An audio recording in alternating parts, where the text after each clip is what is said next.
சித்தாந்த நிமிஷத்தில் வர பறக்கத்தில் எல்லாம் வல்ல இறைவன் திருப்பெயரால் எனக்கு சிறு குரு உரைகளை ஆரம்பம் செய்யும். இந்த உலகத்தில் என்ன இருக்குன்னு கூட்டி கழிச்சு பார்த்தா எதுவுமே இல்லை. நானும் முடிஞ்ச அளவுக்கு பார்த்துட்டேன் இந்த உலகத்தில் என்னவே இருக்குது.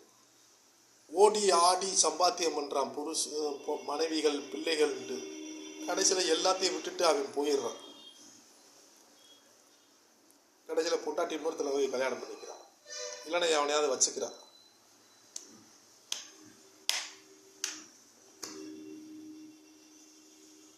அவன் யாருக்குத்தே ஓடினா யாருக்குத்தே சம்பாத்தியம் பண்ணான்னு தெரியலை, அவனுக்கே தெரியாமல் போயிடுச்சு. சரி, யாருக்கிட்டே அவங்க போகலை, யாருக்கிட்டே இது விடல. 3 நாளைக்கு நடப்பாங்க. 1 2 3 3 நாளைக்கு பிறகு அவனுடைய சூழ்நிலை, அவன் ஓடினது ஆடினது அவனுடைய உழைப்பு எல்லாமே வேஸ்ட்டு தான். இருக்கிறத என்ன சொல்ல, இருக்கிறத வச்சு சிறப்புடன் வாழ கற்றுக்கொள்ளுங்க. இல்லாத ஒன்றை தேடி போகாதீங்கன்னு தான் நான் சொல்கிறேன். இந்த உலகத்தில் ஒன்றும் இல்லாத விஷயத்துக்கு ஆடாதீங்க, ஓடாதீங்க. ஒன்றும் இல்லை இந்த உலகத்தில். இருக்க போகிற காலம் கொஞ்ச காலம்தான். அந்த கொஞ்ச காலத்தில் நல்லா வாழ்ந்துக்கோங்க. போட்டி போராமைகள், நான் பணக்காரன், நீ இல்லாதவன், நீ தாழ்த்தப்பட்ட ஜாதி, நான் உயர்ந்த ஜாதி,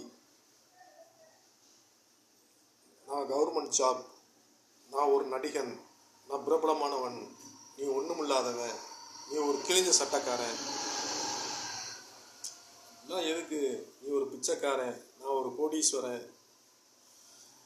மசூதியில் போய் பார்த்தீங்கன்னா மசூதிக்கு முன்னாடி பார்த்தீங்கன்னா பிச்சை எடுத்துக்கிட்டு இருந்திருப்பான். தொழுகை டைம் வந்துடும், பெரிய கோடீஸ்வரன்னு வருவான், அந்த பிச்சை எடுத்துக்கிட்டு இருந்தவனு உள்ளே வந்துடுவான்.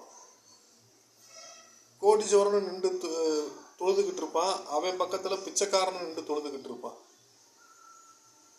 அங்கே வந்து மசூதியில் வந்து நான் கோடீஸ்வரன், நான் பிச்சைக்காரெல்லாம் கிடையாது, எல்லாம் மனுஷங்க தான். இறைவன் மனுஷனை மட்டும்தான் பார்க்குறான், அவனுடைய உள்ளத்தை தான் பார்க்குறான்.